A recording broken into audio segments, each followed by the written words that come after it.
Dear students, मैं हूँ आपका फिज़िक्स टीचर और आज के लेक्चर से हम एंट्री टेस्ट सीरीज़ स्टार्ट करने जा रहे हैं जो कि 2K22 है।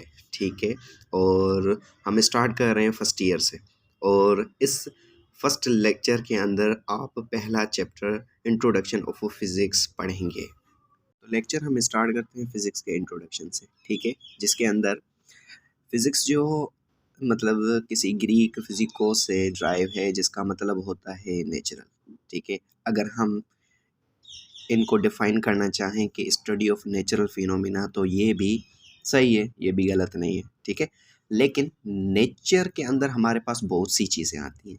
ठीक है, तो हम वो सारी चीज़ें नहीं उठाएंगे, हम उनके अंदर सिर्फ और सिर्फ दो चीज़ें उठाएंगे। एक हमारे पास एनर्जी और दूसरा हमारे पास मास। ठीक है, तो यही मतलब एक फेमस इक्वेशन है जिसने आइंस्टाइन ने ये हमारे पास एक इक्वेशन देकर एनर्जी और मास का रिलेशनशिप बताया था। ठीक है, तो देख लेते हैं। E = mc², मतलब E किसको शो करता है, M किसको शो करता है और C किसको शो करता है। ठीक है, तो जो E होता है हमारे पास, बेसिकली वो शो कर रहा होता है एनर्जी को। ठीक है, और आपको पता है एनर्जी को हम कैसे डिफाइन कर सकते हैं, काम करने की सलाहियत को। ठीक है, और M जो है हमारे पास वो शो करता है मास को।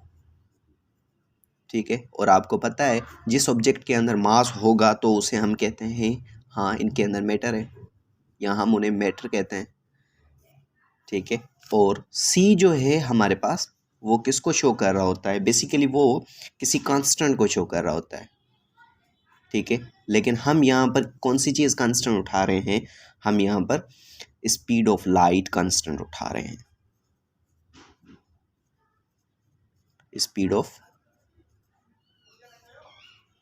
लाइट। और इनका मैग्नीट्यूड कितना होता है, ठीक है, और इनका मैग्नीट्यूड होता है 3 × 10⁸ मीटर पर सेकेंड, ये इनका मैग्नीट्यूड होता है। ठीक है, और इन ही रिलेशन को अगर देखकर हम फिजिक्स की डेफिनेशन को डिफाइन करना चाहें तो हम इनको ऐसे डिफाइन कर सकते हैं: inter conversion of matter and energy, inter conversion of matter and energy. ठीक है, इसका मतलब, इस इक्वेशन का मतलब ये होता है कि एनर्जी मास में कन्वर्ट हो सकती है और मास एनर्जी में भी कन्वर्ट हो सकता है। इनको हम और मज़ीद डिफाइन करना चाहें तो हम ये भी लिख सकते हैं: study of matter and energy, कि मैटर और एनर्जी की हम अगर स्टडी करना चाहें तो वो भी हमारे पास फिज़िक्स को डिफाइन करती हैं। ठीक है, अब इनके अंदर एनर्जी हमें पता चल गई। मैटर देख लेते, M जो मास को शो कर रहा है जिसे हम मैटर कहते हैं, तो हम देख लेते हैं कि मैटर क्या चीज़ होती है। ठीक है, हम उनको कैसे डिफाइन करते हैं। तो यहाँ पर हम मैटर को डिफाइन करना चाहेंगे। छोटी क्लासों में आपने मैटर की डेफिनेशन पढ़ी हुई होगी।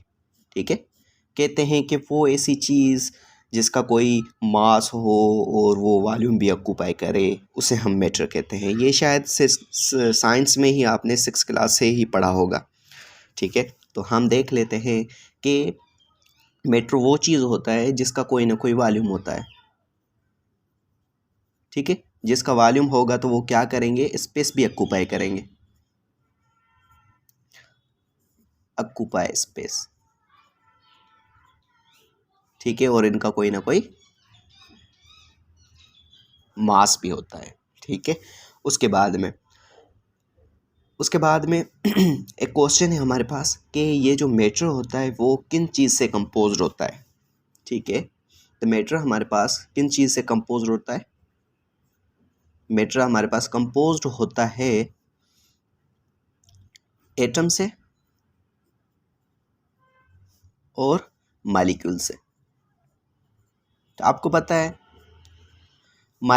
एटम और एटम मिलकर हमारे पास मॉलिक्यूल्स बनाते हैं। ठीक है, तो मॉलिक्यूल्स को हम डिफाइन यहाँ पर नहीं करेंगे, एटम को हम डिफाइन करेंगे। ठीक है, उसके बाद में अब एटम का अगर हम कॉन्सेप्ट देखें ना, तो सबसे पहले एटम का कॉन्सेप्ट था कि एटम हमारे पास किसी ग्रीक एटोमोस से निकला हुआ है, ठीक है, और जिसका मतलब होता है अनकटेबल, जिसको हम मजीद डिवाइड नहीं कर सकें,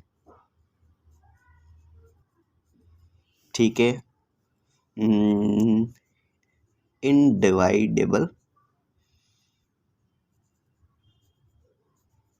मतलब स्टार्टिंग में इनको ऐसे ही डिफाइन किया जाता था, ठीक है। और ये एटम का सबसे पहले कॉन्सेप्ट किसने दिया था? डेमोक्रिटस ने दिया था,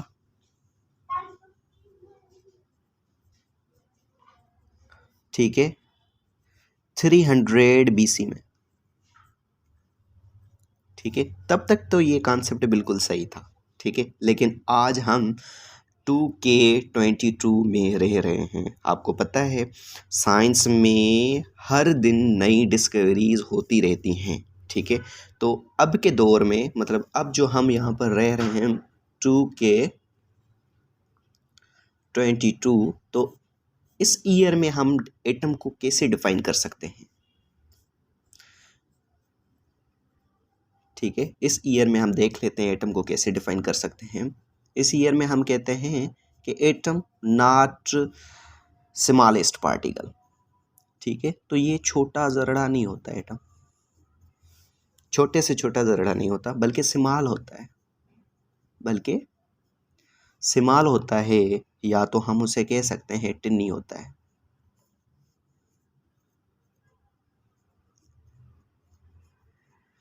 टिनी पार्टिकल होता है, ठीक है। अब एटम हमारे पास किन चीज़ों से बनता है? वैसे तो बहुत से पार्टिकल हैं, लेकिन मेजर जो पार्टिकल्स होते हैं वो बेसिकली होते हैं इलेक्ट्रॉन, प्रोटॉन्स और न्यूट्रॉन्स, ठीक है। ये इनके मेजर पार्टिकल हैं। अब इलेक्ट्रॉन और प्रोटॉन और न्यूट्रॉन मतलब एटम के अंदर होते हैं, तो हम देख लेते हैं एटम की कोई ना कोई शेप होगी, और उन शेप के अंदर हमारे पास ये जो पार्टिकल्स होते हैं इनकी कोई ना कोई पोजीशन होती है, ठीक है। तो हम यहाँ पर देखते हैं कि जो हमारे पास एटम बनता है, एटम के अंदर सेंट्रल जो इनका पोर्शन होता है उन्हें हम कहते हैं न्यूक्लियस, सही है। और न्यूक्लियस के अंदर हमारे पास दो पार्टिकल्स पाए जाते हैं, ठीक है। एक का नाम होता है प्रोटॉन और दूसरे का नाम होता है न्यूट्रॉन्स। बाकी जो हमारे पास शेल्स होते हैं एटम के, उनके अंदर हमारे पास इलेक्ट्रॉन्स रिवॉल्व करते रहते हैं, ठीक है। और अब हमारे पास ये जो न्यूक्लियस होता है, ठीक है, इन न्यूक्लियस के अंदर हमारे पास प्रोटॉन और न्यूट्रॉन्स पाए जाते हैं, ठीक है। और इन न्यूक्लियस के अंदर जो नंबर्स पाए जाते हैं, इन नंबर्स को हम कहते हैं न्यूक्लियन, ठीक है, न्यूक्लियन आप कह सकते हैं, ठीक है। और सेंट्रल जो पार्ट होता है उसे हम कहते हैं न्यूक्लियस, यहाँ पे ये कह दें न्यूक्लियर पार्ट, ठीक है, ऑफ द एटम्स। बाकी जो हमारे पास एक्स्ट्रा शेल्स होते हैं जहाँ पर इलेक्ट्रॉन्स पाए जाते हैं, तो हम उनको ये कह सकते हैं एक्स्ट्रा न्यूक्लियर पार्ट, एक्स्ट्रा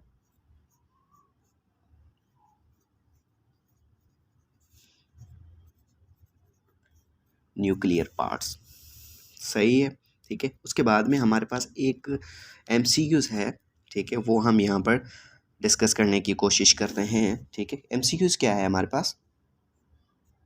इससे आपसे पूछ रहा है कि एमसीक्यूज़ में है कि विच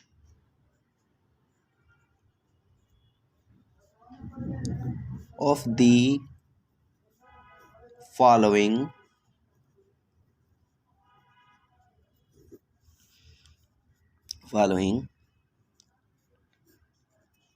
is our fundamental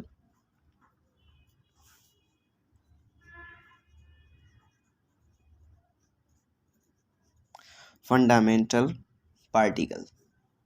इस क्वेश्चन के अंदर आपसे पूछ रहा है कि ये जो हमने पार्टिकल पढ़े हैं, ठीक है, इनमें से आपका फंडामेंटल पार्टिकल कौन सा है। ऑप्शन में मैं यहाँ पर लिखता हूँ।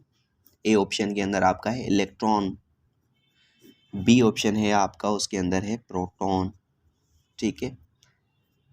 सी ऑप्शन है और डी ऑप्शन भी है, ठीक है। सी ऑप्शन के अंदर आपका है न्यूट्रॉन और डी ऑप्शन है ना, उसके अंदर आपका है ऑल, ठीक है। तो इस क्वेश्चन को अगर हम देखें तो सबसे पहले हम देख लेते हैं कि फंडामेंटल होते क्या हैं, ठीक है। तो फंडामेंटल वो ऐसे पार्टिकल्स होते हैं जो किस चीज़ से ना बने हुए हों, ठीक है, खुद पर ही डिपेंड करते हों। तो प्रोटॉन और न्यूट्रॉन खुद पर डिपेंड तो नहीं करते, ठीक है, वो कंपोज्ड हुए हुए हैं, और इलेक्ट्रॉन्स हैं वो हमारे पास फंडामेंटल होते हैं। तो इस हिसाब से ए ऑप्शन हमारे पास बिल्कुल सही है। अच्छा, चलो हमने तो कह दिया कि ना इलेक्ट्रॉन्स और सॉरी इलेक्ट्रॉन हमारे पास फंडामेंटल पार्टिकल है और प्रोटॉन और न्यूट्रॉन्स हमारे पास फंडामेंटल पार्टिकल्स नहीं है। तो अब हमारे पास सवाल उठता है कि प्रोटॉन और न्यूट्रॉन हमारे पास अगर आप कहते हैं कि फंडामेंटल पार्टिकल नहीं है तो फिर वो किन चीज़ों से बना हुआ है, ठीक है। तो ये जो हमारे पास है ना, ये जो हमारे पास आर कंपोज्ड ऑफ, ये हमारे पास कंपोजिट पार्टिकल होते हैं, ठीक है। ये हमारे पास कंपोजिट पार्टिकल्स होते हैं, ठीक है। तो कंपोजिट पार्टिकल किन कंपोज से बना हुआ है, ठीक है। तो ये हमारे पास जो प्रोटॉन्स और न्यूट्रॉन्स होते हैं वो बेसिकली कंपोज्ड होते हैं क्वार्क्स से, ठीक है। क्वार्क्स जो हमारे पास पार्टिकल्स होते हैं उनसे ये कंपोज्ड हुए हुए होते हैं। अब देख लेते हैं क्वार्क्स खुद होते क्या हैं, ठीक है। खुद तो हमारे पास फंडामेंटल पार्टिकल्स होते हैं, फंडामेंटल फंडामेंटल पार्टिकल होते हैं खुद तो,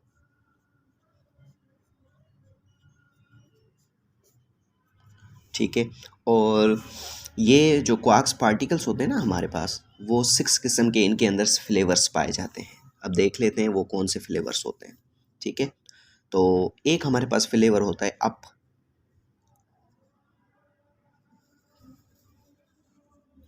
ठीक है, एक हमारे पास फ्लेवर होता है अप, दूसरा होता है डाउन,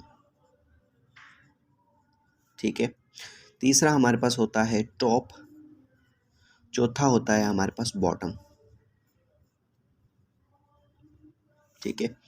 पांचवा हमारे पास होता है स्ट्रेंज,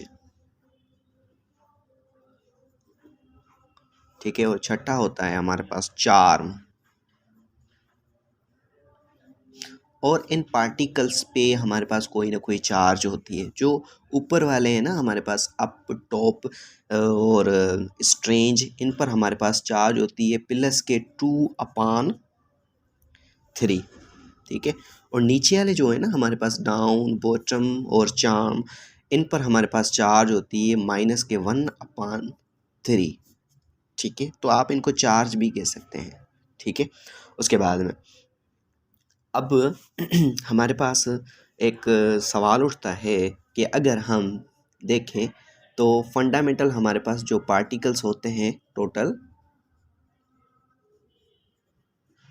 तो फंडामेंटल जो हमारे पास टोटल पार्टिकल्स होते हैं वो मतलब क्वार्क्स होते हैं। क्वार्क्स के अंदर ये किस्म के फ्लेवर्स पाए जाते हैं,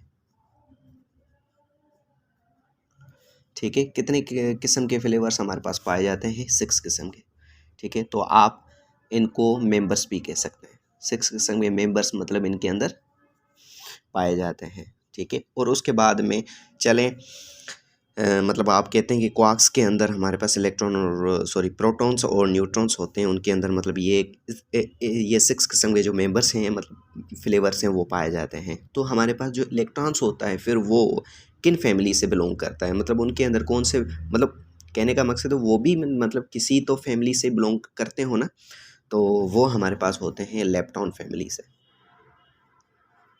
वो हमारे पास लेप्टॉन फैमिली से होते हैं। लेकिन उनके अंदर भी हमारे पास 6 किस्म के फ्लेवर्स या मेंबर्स पाए जाते हैं, ठीक है, मेंबर्स पाए जाते हैं। तो टोटल हमारे पास कितने हो गए? 12 मेंबर्स या 12 पार्टिकल्स आप कह सकते हैं इनको।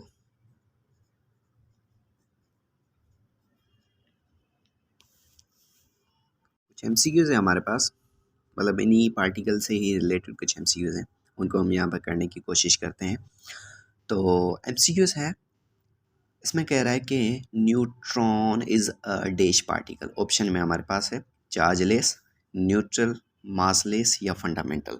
ठीक है, तो मैं आपको बताता चलूँ कि हमारे पास न्यूट्रॉन है ना, जो न्यूट्रल पार्टिकल होता है। ठीक है, तो उसके बाद में एक और एमसीक्यू है हमारे पास। उसके अंदर कह रहा है photon is a dash particle, chargeless, massless, neutron या बोथ ए एंड बी। ठीक है, तो फोटोन जो होता है ना हमारे पास, वो बेसिकली मतलब चार्ज लेस भी होता है और मास लेस भी हमारे पास पार्टिकल्स होता है। ठीक है, तो इस हिसाब से हम इनको बोथ का ऑप्शन देंगे। ठीक है, अब एक क्वेश्चन है हमारे पास कि चार्ज लेस और न्यूट्रल जो हमारे पास पार्टिकल्स होते हैं उनमें मतलब क्या फ़र्क होता है। तो मतलब चार्जलेस और न्यूट्रल में फ़र्क हमारे पास ये हो सकता है कि अगर हमारे पास कोई भी ऐसा पार्टिकल है जो चार्जलेस है मतलब आप ये समझें कि उस पर कोई भी चार्ज नहीं है। ठीक है, तो उस पे अगर हम कहेंगे जो उसका कोई भी चार्ज नहीं है, तो हम ये भी कह सकते हैं कि उन पर कोई भी मास भी नहीं है। ठीक है, तो चार्जलेस का मुराद क्या, मतलब चार्जलेस भी है तो कॉन्सेप्ट मतलब ये भी पॉसिबिलिटी है कि उसके अंदर मास भी नहीं होगा। ठीक है, और अगर कोई ऑब्जेक्ट हमारे पास न्यूट्रल होता है तो हम उन पर ये कह सकते हैं कि उन पर जो नेट चार्ज होती है वो हमारे पास ज़ीरो होती है, लेकिन उसका कोई ना कोई मास होता है। और प्रोटॉन है हमारे पास, उस पर मतलब पॉजिटिव चार्ज होती है, न्यूट्रॉन है उस पर हमारे पास जो नेट चार्ज होती है वो ज़ीरो होती है। अब देख लेते हैं हमारे पास मतलब वो कैसे आई, हम उनको कैसे कैलकुलेट कर सकते हैं।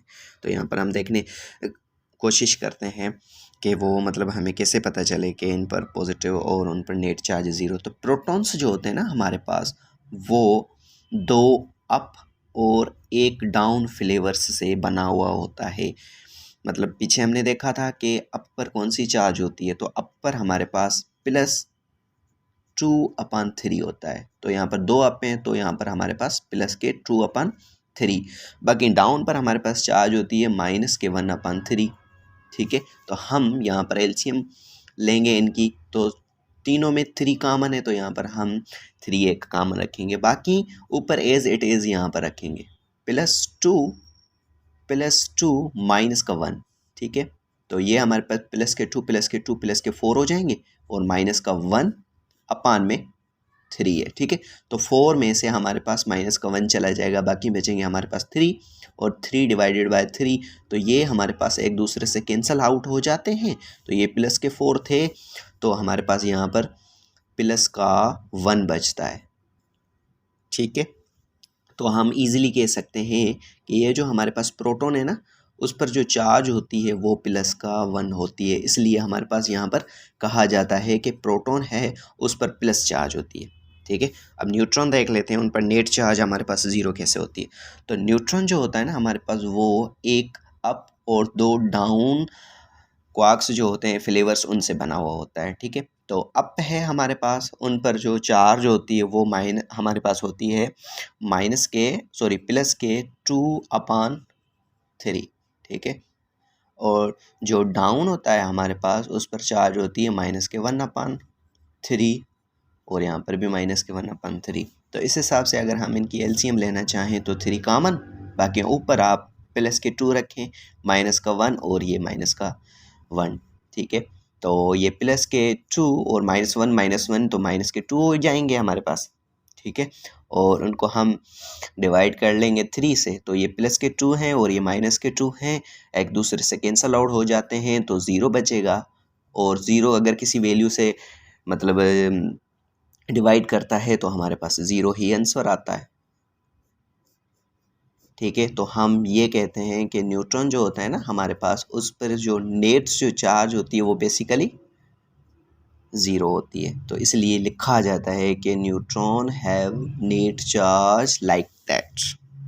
करता हूँ, ये जो हमारा पहला लेक्चर है इसके अंदर आपने अच्छे से इंट्रोडक्शन भी पढ़ा है, पार्टिकल भी, और कुछ हमने यहाँ पर एमसीक्यूज़ भी किए हैं। ठीक है, और इसी टाइप के ही मतलब एमसीक्यूज़ और टॉपिक्स से रिलेटेड एमसीक्यूज़ यहाँ पर हम करते रहेंगे। अगर आपको मेरा लेक्चर अच्छा लगा है तो आप हमारे ही मतलब ये जो यूट्यूब चैनल है इससे ही कनेक्टेड रहें, क्यों इन्हीं से ही रिलेटेड ही टॉपिक्स आपको मतलब मिलते रहेंगे। और ये जो हमारे चैनल की जो लिंक है वो आप अपने दोस्तों तक पहुँचाएँ। थैंक यू एंड अल्लाह हाफ़िज़।